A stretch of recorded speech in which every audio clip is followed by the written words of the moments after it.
Pour sauver mon mari atteint d'un cancer, j'ai vendu nos 2 maisons. Le traitement fonctionnait, il tenait la main de son ex-fiancé, lui promettant notre chalet au bord du lac. J'ai essuyé une larme, souri, puis j'ai passé un seul appel silencieux depuis le salon familial. J'ai vendu nos 2 maisons pour garder mon mari en vie. Le matin où son oncologue a confirmé que la chimio fonctionnait, je l'ai surpris au téléphone de l'hôpital en train de dire à son ex-fiancé que les papiers étaient presque prêts et qu'elle devrait choisir les rideaux pour la maison du lac. Je me tenais dans l'embrasure de la porte avec un plateau de bouillon et 2 tasses de pudding. Je n'ai rien laissé tomber. Je suis retournée au salon familial, je me suis assise pendant 90 secondes et j'ai passé un appel à une inconnue dont j'avais le numéro dans mon portefeuille depuis 3 semaines. Puis je suis retournée dans sa chambre et je lui ai demandé s'il voulait du jus de pomme ou de raisin. Il a choisi le raisin. Je m'appelle Margot. J'ai 29 ans et il y a 7 mois, j'étais le genre de femme qui gardait encore ses vœux de mariage pliés dans son passeport. L'homme dans ce lit d'hôpital était mon mari, Étienne. Il avait 31 ans. Un cancer du pancréas de stade 3, détecté tôt par hasard, ce que l'oncologue nous a répété 5 fois parce que cela n'arrive presque jamais. Nous allions être l'une des réussites. Ils nous l'ont dit aussi. Nous devions juste suivre le protocole, et le protocole allait coûter plus cher que ce que 2 personnes ordinaires à Lyon auraient pu raisonnablement dépenser. Étienne possédait une petite entreprise de revêtement de sols commerciaux. J'enseignais l'anglais en 5e dans une école privée à mes yeux. Entre nous, sur le papier, nous nous en sortions bien. En réalité, son entreprise fonctionnait à crédit, et la majeure partie de notre argent était investie dans la maison que nous avions achetée l'été précédent, plus le duplex de la rue Saint-Jean que nous louions et que nous allions rénover éventuellement. Éventuellement. Il y a ce mot. Lorsque le diagnostic est tombé en novembre, je n'ai même pas laissé l'oncologue terminer la phrase sur les options de traitement avant de lui dire que nous trouverions l'argent. Je suis rentrée chez moi ce soir-là et j'ai fait un tableau. Puis j'en ai fait un autre. J'ai appelé l'agente immobilière qui nous avait vendu la maison, une femme nommée Colette avec un accent du sud et des cheveux teints couleur cuivre, et je lui ai demandé à quelle vitesse elle pourrait vendre 2 propriétés si nous les mettions à un prix agressif. Elle m'a dit 8 semaines. Je lui ai dit 4. Nous avons mis le duplex en vente un mardi et la maison principale un vendredi. J'ai mis les 2 en dessous des prix du marché. Colette a essayé de me faire monter les prix. Je n'ai pas bougé. Dès la 2e semaine de décembre, nous avions des offres en espèces pour les 2. Le duplex est allé à un investisseur de Bordeaux qui ne l'a même pas visité. La maison est allée à un dentiste qui déménageait de Toulouse. J'ai signé les papiers sur un îlot de cuisine qui n'était plus le nôtre. Pendant qu'Étienne était à sa première perfusion, ma signature est devenue plus ferme à chaque ligne. L'avocat de clôture, un homme âgé avec des poils qui lui sortaient des oreilles, m'a regardé à un moment donné et a dit « Madame, vous êtes soit très courageuse, soit très en colère. » Je lui ai dit ni l'un ni l'autre. J'étais une épouse. Après les hypothèques et les frais de courtage, nous avons dégagé un peu plus de 400 000 €. La majeure partie est allée directement à un compte séquestre de l'hôpital parce que l'assurance d'Étienne était un plan à franchise élevée qui n'était pas conçu pour quelqu'un atteint d'un cancer du pancréas. Nous avons loué un appartement meublé de 2 chambres à Vèze, le genre d'endroit avec une laverie payante au sous-sol et tout en beige. La mère d'Étienne, qui s'appelait Charlotte, mais qui insistait pour qu'on l'appelle Char, m'a aidé à déménager ce qui restait de nos affaires. Elle a pleuré dans la cuisine à un moment donné, tenant une cuillère en bois que j'avais depuis l'université, et a dit qu'elle n'avait jamais vu une femme aimer un homme comme j'aimais son fils. Je me souviens avoir pensé, c'est le moment auquel je reviendrai quand j'aurai 80 ans. C'est la preuve que je l'aimais. Je veux que vous vous souveniez que je vous dis cela à cause de ce qui va suivre. Pendant 4 mois, j'ai vécu au rythme de son traitement.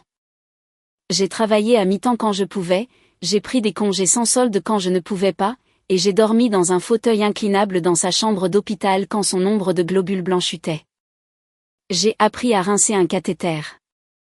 J'ai appris quel antinauséeux fonctionnait et lequel le faisait dormir pendant 18 heures.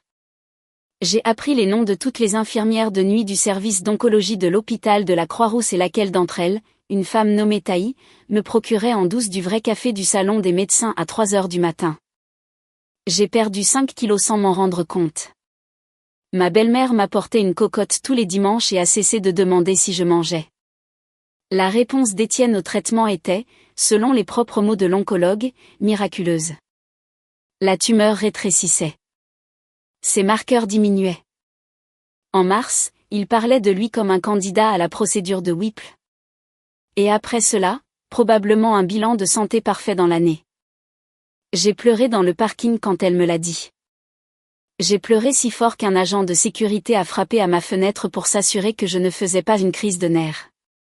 Je l'ai écarté d'un geste de la main et j'ai ri à travers mes larmes. Nous l'avions fait. Nous l'avions vraiment fait. Cette même semaine, son ex-fiancée est apparue à l'hôpital. Elle s'appelait Bérénice. Ils s'étaient fiancés il y a 6 ans avant que je le rencontre. Elle avait annulé le mariage 8 semaines avant et avait déménagé à Nantes pour être avec un type dans l'immobilier commercial. Je connaissais les grandes lignes. Je ne l'avais jamais rencontré. Étienne l'avait gardé sur Facebook pendant quelques années puis l'avait désabonné. Ou du moins, c'est ce qu'il disait. Je n'avais aucune raison de penser à elle jusqu'à l'après-midi. Je suis revenue de la cafétéria avec un râpe à la dinde et j'ai vu une femme que je ne connaissais pas debout à côté du lit de mon mari, tenant un bouquet de pivoine blanche, une main posée sur son avant-bras comme si elle le faisait depuis une décennie. Elle était belle comme certaines femmes du Sud sont belles, tirée à 4 épingles. Jean coûteux, brushing parfait, une petite croix en or à son cou. Elle s'est retournée quand je suis entrée et m'a offert un sourire qui n'atteignait pas ses yeux. « Vous devez être Margot, dit-elle. Je suis tellement désolée de m'immiscer. Je viens juste d'apprendre et je ne pouvais pas ne pas venir. » Étienne m'a regardé et j'ai vu quelque chose passer sur son visage que je n'avais jamais vu auparavant. C'était de la culpabilité, mais c'était aussi du soulagement, comme s'il avait retenu son souffle. Et maintenant il pouvait en relâcher un peu parce qu'elle était enfin dans la pièce. J'ai dit quelque chose de poli. Je ne me souviens plus quoi. Je me souviens que ma belle-mère était assise dans le coin avec son tricot sur les genoux et sa bouche serrée en une ligne mince. Bérénice est restée 1 heure. Elle a dit à Étienne qu'elle avait réservé un hôtel en ville pour la semaine. Elle lui a dit qu'elle lui avait apporté un colis de soins, qu'elle avait laissé au poste des infirmières, puis elle lui a de nouveau touché la main avant de partir. Après qu'elle soit sortie, ma belle-mère a posé son tricot, a regardé son fils et a dit un mot. « Vraiment, Étienne ?» Il lui a dit de ne pas commencer. Il m'a dit que Bérénice était juste gentille, qu'elle l'avait contacté il y a quelques semaines après avoir vu quelque chose sur l'Instagram de sa sœur et qu'il n'avait pas voulu me contrarier en le mentionnant. Il l'a dit avec la voix qu'il utilisait quand il voulait que je laisse tomber quelque chose. J'ai laissé tomber. Je lui ai pelé une orange et nous avons regardé un match de baseball et je me suis dit que ma belle-mère était démodée et un peu dramatique. Je n'ai pas dormi cette nuit-là. Je suis restée allongée sur le canapé-lit dans le coin de sa chambre et j'ai écouté la pompe à perfusion cliquer et j'ai pensé à ce regard sur son visage, culpabilité et soulagement. J'étais mariée à lui depuis 3 ans et demi. Je ne l'avais jamais vu soulagé de voir quelqu'un d'autre que moi. 3 jours plus tard, je suis descendue à la cafétéria pour lui chercher un chocolat au lait. Et je suis remontée tôt parce que la file était courte et la porte de sa chambre était presque fermée, mais pas complètement. J'ai entendu sa voix avant de la voir. Elle était revenue. Elle était assise sur la chaise à côté de son lit où je m'asseyais habituellement. Et elle tenait de nouveau sa main, et elle pleurait. De petits reniflements silencieux, le genre que l'on fait quand on veut que quelqu'un vous réconforte. Je me suis arrêtée dans le couloir. Je ne sais pas pourquoi. Une partie de moi savait déjà. Je déteste juste qu'elle puisse faire tout ça, disait Bérénice. Je devrais être celle qui prend soin de toi. J'aurais dû être là tout le temps. Ça aurait dû être moi. Et mon mari dans son lit d'hôpital avec un cathéter dans la poitrine payé par la vente de notre maison a dit, « Je sais, chérie. Je sais. Nous devons juste être patients. La maison du lac est à mon nom. Une fois que tout sera réglé, nous pourrons la mettre au tien. J'y travaille. » Je suis restée là dans le couloir avec une brique de chocolat au lait à la main, et j'ai senti tout mon corps devenir très immobile et très froid. La maison du lac. Notre maison du lac, le chalet que sa grand-mère lui avait laissé avant que nous nous marions. Celui où nous passions chaque 14 juillet. Celui où nous avions parlé de prendre notre retraite. Il n'était pas sur le marché. Il n'était pas vendu. Il m'avait dit il y a 3 semaines que le titre était toujours embrouillé dans la succession de sa grand-mère et que nous ne pouvions pas le liquider pour le fonds de traitement. Je l'avais cru. Je l'avais cru parce que je vendais notre vraie maison et je n'avais pas la capacité de discuter d'un chalet. Je suis retournée à l'ascenseur. Je suis descendue au rez-de-chaussée. Je suis sortie dans un parking qui sentait l'échappement et le bitume mouillé. Et j'ai appelé ma sœur aînée qui vit à Montpellier et est comptable judiciaire pour une banque régionale. Elle s'appelle Mel. Elle a décroché à la 2e sonnerie. J'ai besoin que tu m'écoutes, ai-je dit. Et j'ai besoin que tu ne réagisses pas avant que j'aie fini. Je lui ai tout raconté, l'apparition de Bérénice, le chalet sur lequel il avait menti, l'expression sur son visage.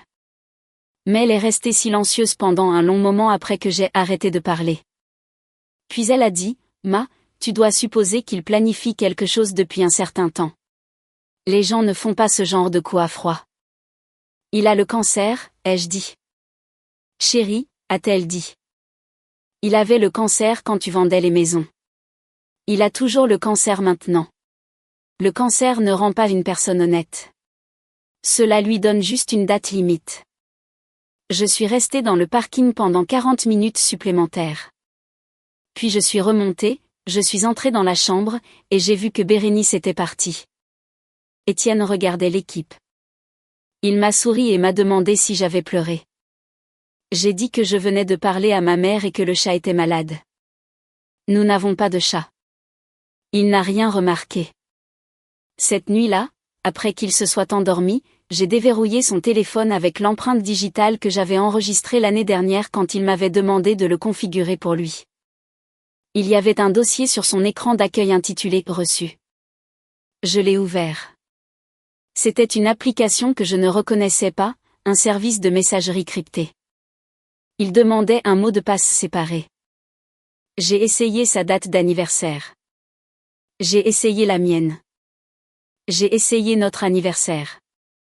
J'ai essayé le nom de Bérénice avec l'année de leur fiançailles et je suis entrée. Il y avait 11 mois de messages. 11 mois. Certains d'entre eux avant son diagnostic, la plupart après. Il y avait des photos de la maison du lac. Il y avait des captures d'écran d'une SARL qu'il avait formée en Bretagne en janvier, le même mois où je vendais notre duplex. Il y avait un projet d'accord de séparation daté de février qui lui donnait le chalet, la SARL et une somme forfaitaire provenant d'actifs liquidés communs et me laissait ce qui restait sur notre compte courant, c'est-à-dire rien car tout était allé à l'hôpital. Il y avait un message de lui à elle daté 4 jours après son diagnostic qui disait « Si je dois faire ça, nous devons être malins. Margot voudra liquider. Laisse-la faire. Nous devons juste passer le traitement. Après, c'est quand nous bougeons. Après, c'est quand nous bougeons. Après, c'est quand nous bougeons. » Je suis restée dans l'obscurité de la chambre d'hôpital avec mon mari dormant à 2 mètres et j'ai lu chaque message 2 fois. Puis j'ai fait des captures d'écran de tous et je me les suis envoyés par email depuis son téléphone, puis j'ai supprimé les emails envoyés de son compte. J'ai remis le téléphone sur la table de chevet exactement là où il l'avait laissé. Je suis allée dans la salle de bain, j'ai fait couler l'eau et j'ai vomi discrètement. J'étais devenue très douée pour être discrète. Je veux être honnête sur ce que j'ai ressenti dans cette salle de bain. Ce n'était pas un chagrin d'amour. Le chagrin d'amour est ce que l'on ressent quand on perd quelque chose. Je l'avais déjà perdu. Ce que je ressentais était quelque chose de plus froid. J'avais été la personne qui lui apportait du chocolat au lait. J'avais été la personne qui apprenait à rincer son cathéter. J'avais été la personne qui avait vendu la maison pour laquelle son grand-père l'avait aidé à choisir les couleurs de peinture. Et il avait prévu de sortir de l'hôpital pour une vie avec la femme qu'il avait laissée devant l'hôtel, pendant que je vivais dans une location beige à Vèze, sans rien en retour. Il l'avait planifié avant même que je ne mette les maisons sur le marché. Il m'avait laissé les vendre quand même. Le lendemain matin, j'ai appelé mon école et je leur ai dit que j'avais besoin de 2 semaines de congés supplémentaires. puis j'ai rappelé ma sœur. De quoi ai-je besoin, ai-je demandé. Tu as besoin d'un avocat, a-t-elle dit. Pas un avocat de divorce. Un avocat en droit de la famille qui traite la dissimulation d'actifs et la fraude. Et tu as besoin de documents, tout. Les relevés bancaires, les papiers de la SARL, les messages, tout. Et le cancer, ai-je dit. Elle a marqué une pause. Ce n'est pas toi qui l'as mis dans ce lit. Tu ne lui dois pas ta vie parce qu'il est malade, surtout quand il a dépensé la tienne. Cet après-midi-là, je suis allée dans un café à 2 pâtés de maison de l'hôpital, et j'ai fait une liste sur un bloc-notes jaune. En haut, j'ai écrit, le chalet, la SARL, les comptes bancaires. En dessous, j'ai écrit, preuve, avocat, surveillance, sortie, et en dessous, en plus petit, fils. Nous n'avions pas de fils. Nous avions un petit garçon nommé Léon, âgé de 11 mois, qui était avec ma mère à Bordeaux, parce que je ne pouvais pas m'occuper de lui et d'Étienne en même temps. Léon était la raison pour laquelle je ne pouvais pas simplement partir et laisser tomber. Léon avait besoin d'une mère qui n'avait pas tout perdu. Léon avait besoin que je sois intelligente. Je veux vous raconter les 6 semaines suivantes de manière condensée parce que la condensation est la seule façon de le raconter. J'ai engagé une avocate nommée Zénaïde qui travaillait dans un centre commercial à Villeurbanne et faisait du droit de la famille depuis 22 ans. Elle n'a sourcillé à rien. Elle m'a dit de continuer à faire exactement ce que j'avais fait, d'être la femme parfaite, d'apporter du chocolat au lait et de lui masser les pieds et de ne pas dire un seul mot sur Bérénice. Elle m'a dit que l'objectif était double, établir la preuve qu'il avait frauduleusement dissimulé des biens matrimoniaux avant, pendant et après la vente de la propriété, et me protéger de toute manœuvre qu'il pourrait faire pour inverser la situation et m'accuser d'avoir abandonné un mari malade. Le deuxième point était plus important que je ne l'avais réalisé. Zénaïde a expliqué que les hommes dans la situation d'Étienne avec un diagnostic de cancer et une image publique irréprochable s'attaquaient parfois durement à leurs femmes devant les tribunaux, utilisant la maladie comme levier. Je devais être intouchable. J'ai engagé un détective privé nommé Robert, une recommandation de Zénaïde qui a suivi les mouvements de Bérénice à Lyon et m'a obtenu des photos claires de deux dans un hôtel du centre-ville lors de 3 visites différentes pendant qu'Étienne était censé avoir des rendez-vous ambulatoires où je le déposais. Et j'allais faire les courses. Il prenait un Uber depuis le hall de l'hôpital jusqu'à un hôtel et vice-versa. J'ai eu une longue conversation avec son oncologue, une femme nommée Léa, dans son bureau, porte fermée. Je ne lui ai pas tout dit. Je lui en ai dit assez. Je lui ai dit que j'avais des raisons de croire que mon mari n'était pas entièrement honnête avec moi concernant sa guérison et ses projets et que j'étais préoccupée par mon exposition légale si quelque chose se produisait pendant son traitement. Je lui ai demandé si elle documenterait à l'avenir nos conversations sur ses soins par écrit et me mettrait en copie de chaque prescription, chaque changement de dosage, chaque résultat de test. Je lui ai dit que je n'administrerais plus aucun de ces médicaments à domicile sans un registre écrit et un témoin. Elle m'a regardé longuement par-dessus ses lunettes de lecture et je l'ai vue assembler une image qu'elle n'avait pas eue auparavant. Elle a dit très soigneusement que toutes ces demandes étaient raisonnables et qu'elle serait heureuse de les formaliser. Je ne l'ai pas soudoyée. Je veux être claire à ce sujet. Je ne lui ai pas offert d'argent. Je ne lui ai rien offert. Je lui ai juste demandé de faire son travail par écrit et elle a accepté parce que c'est ce que les médecins sont censés faire de toute façon. La protection que cela m'a donnée était réelle.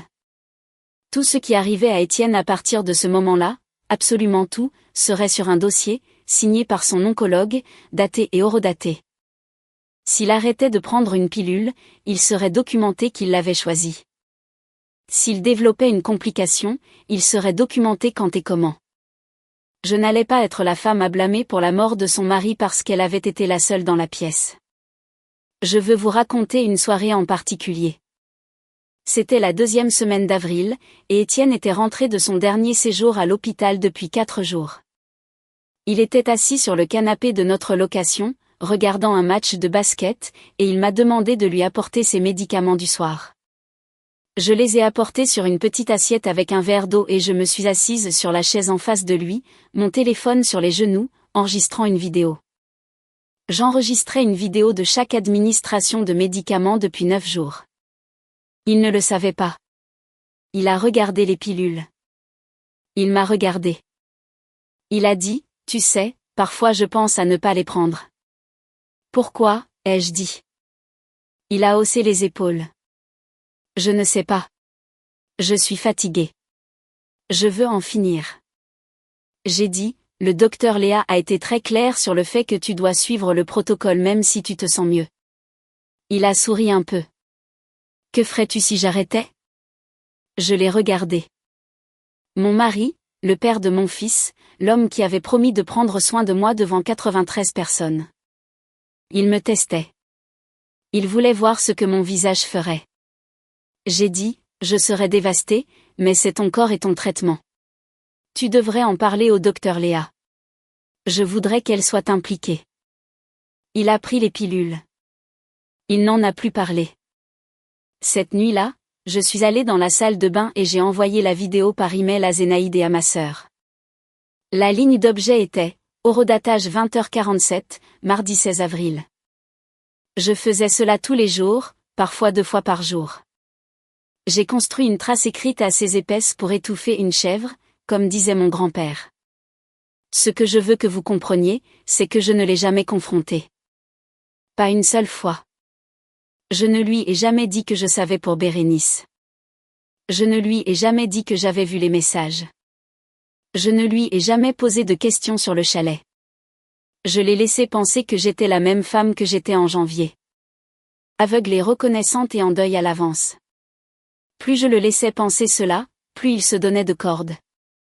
Il a commencé à prendre des appels téléphoniques dans la salle de bain. Il a commencé à me dire qu'il avait des rendez-vous de suivi qui, je le sais maintenant grâce à Robert, étaient en fait des réunions avec un avocat immobilier à Clermont-Ferrand qui l'aidait à transférer le chalet dans la SARL. Il a commencé à devenir négligent. Les gens le font quand ils pensent qu'ils ont déjà gagné. Au cours de la première semaine de mai, Zénaïde avait ce qu'elle appelait un « kit de clôture ».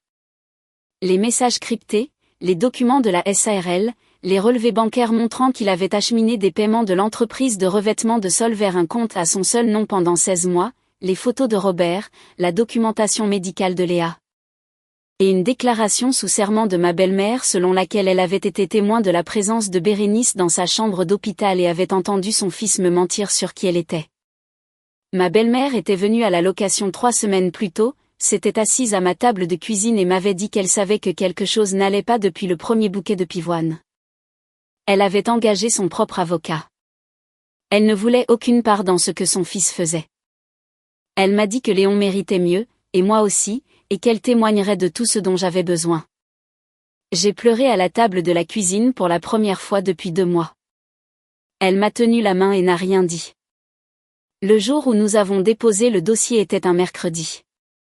Zénaïde a signifié les papiers à Étienne à notre appartement à 16h. Je n'étais pas là. J'étais chez ma mère à Bordeaux avec Léon. Ma belle-mère était à l'appartement lorsque l'huissier est arrivé, assise sur le canapé, tenant sa propre copie de la requête.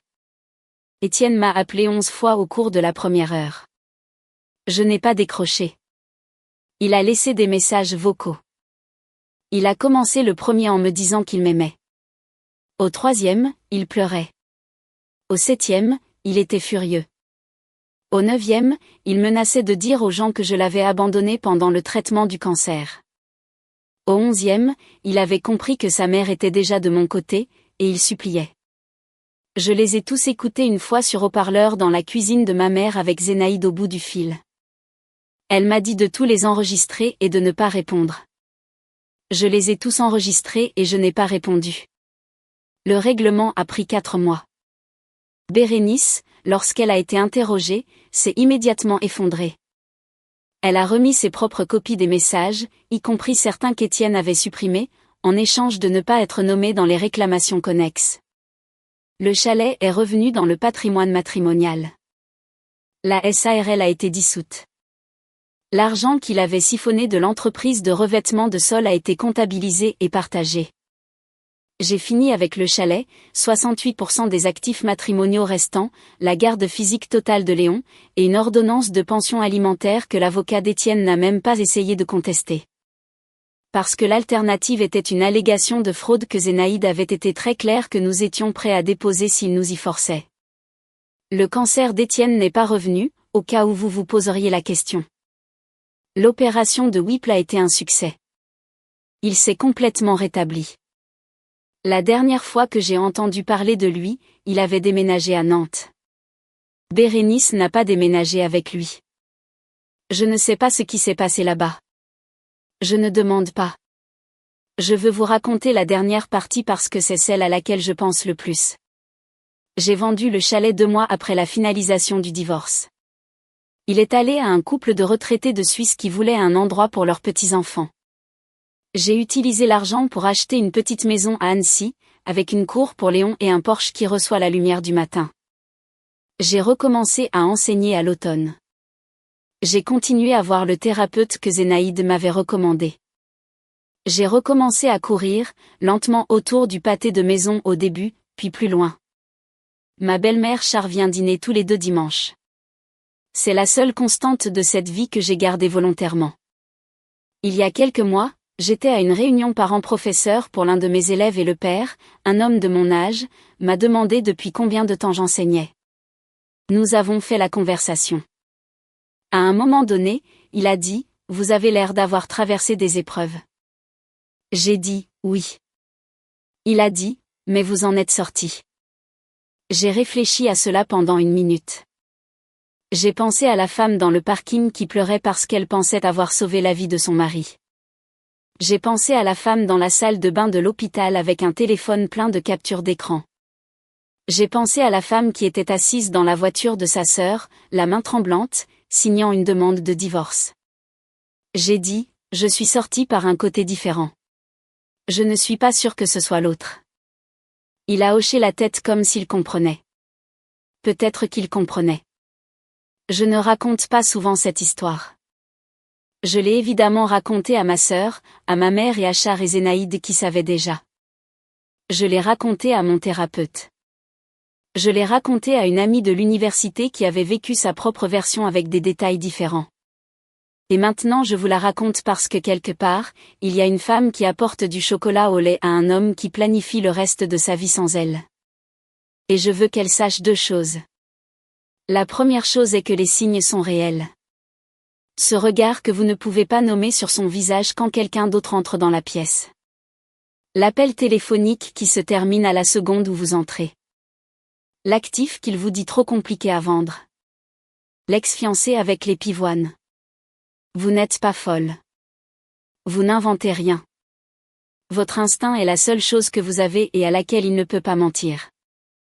La deuxième chose est que vous n'avez pas besoin de crier. Vous n'avez pas besoin de jeter la lampe. Vous pouvez être la femme qui apporte le chocolat au lait exactement comme vous l'avez été pendant que vous construisez le dossier qui y met fin. Vous pouvez être silencieuse et méthodique et intouchable. Et vous pouvez en sortir avec le chalet et l'enfant et un Porsche qui reçoit la lumière du matin. J'ai essuyé mes yeux ce jour-là à l'hôpital, le jour où je l'ai entendu au téléphone. J'ai souri à l'infirmière en retournant à sa chambre. Je lui ai demandé pour le jus. Il a choisi le raisin. Je lui ai versé une tasse. Je me suis assise sur la chaise à côté de son lit et j'ai croisé les jambes et j'ai commencé à compter. J'ai fini de compter maintenant. Je pense parfois à ce couloir. Celui devant la chambre d'hôpital où je me tenais avec une brique de chocolat au lait qui se réchauffait dans ma main et j'ai écouté mon mari promettre à une autre femme le chalet où nous avions parlé de prendre notre retraite. Je pense à quel point j'ai été proche de rentrer et de crier. Je pense à la chance que j'ai eue de ne pas le faire. Voici ce que j'ai appris, et je ne le dirai qu'une seule fois parce que je ne suis pas une personne qui aime faire des sermons. Tout ce que j'ai construit après est venu d'une seule décision que j'ai prise dans ce couloir. J'ai décidé d'être intelligente avant de me laisser blesser. C'est tout. C'est tout. La blessure allait venir de toute façon. Je ne pouvais pas arrêter la blessure. Ce que je pouvais contrôler, c'était l'ordre. Intelligente d'abord, puis blessée. Intelligente d'abord, puis blessée. Je me le suis répété dans l'ascenseur en descendant. Je me le suis répété sur le parking quand j'ai appelé ma sœur Mel. Je me le suis répété chaque fois qu'Étienne me demandait de lui apporter un verre d'eau pendant les 6 semaines suivantes pendant que Zénaïde construisait tranquillement le dossier qui a mis fin à sa capacité de me prendre quoi que ce soit d'autre. Je veux que vous compreniez qu'être intelligente ne signifiait pas être froide. J'ai pleuré dans cette salle de bain. J'ai vomi. Je suis rentrée chez moi dans une location beige et j'ai bercé mon fils jusqu'à ce qu'il s'endorme contre ma poitrine. Et j'ai pleuré alors aussi. Être intelligente signifiait que je me suis permis de ressentir tout cela là où cela ne pouvait pas me blesser. Et j'ai gardé mon visage impassible là où cela pouvait. Il y a une différence entre être engourdi et être discipliné. Étienne pensait que j'étais la première. J'étais la seconde. L'autre chose que j'ai apprise, c'est que personne ne vous protégera de la personne que vous avez épousée, sauf vous-même. Ni l'hôpital, ni votre belle-mère, même quand c'est une bonne femme comme Char et qu'elle finit de votre côté. Ni la loi tant que vous ne lui donnez pas quelque chose à travailler. C'est vous qui devez tout rassembler. C'est vous qui devez tout écrire. C'est vous qui devez sauvegarder les messages vocaux et les captures d'écran des messages et les vidéos horodatées. C'est un travail solitaire et fastidieux et personne ne vous en remerciera. Vous le faites parce que l'alternative est de se retrouver dans un tribunal 1 an plus tard sans rien entre les mains. La dernière chose et puis j'arrêterai. Bérénice s'en est bien tirée sur le plan légal. Elle a remis ses copies des messages et est partie. Mais elle a aussi perdu l'homme avec qui elle avait prévu le reste de sa vie parce qu'il n'était pas le genre de personne avec qui on peut faire des projets. Elle l'apprendra ou ne l'apprendra pas. Ce que les gens font aux autres, ils finissent par se le faire à eux-mêmes. Je n'ai pas besoin de regarder ça arriver. J'ai une cour. J'ai un Porsche qui reçoit la lumière du matin. J'ai un fils qui m'appelle maman et un travail où je suis bonne et un dîner du dimanche toutes les 2 semaines avec la seule personne de cette ancienne vie que j'ai gardée volontairement. C'est assez. C'est plus qu'assez. C'est tout ce que j'ai construit après avoir cessé de compter sur lui pour être qui il disait être et avoir commencé à compter sur moi-même à la place.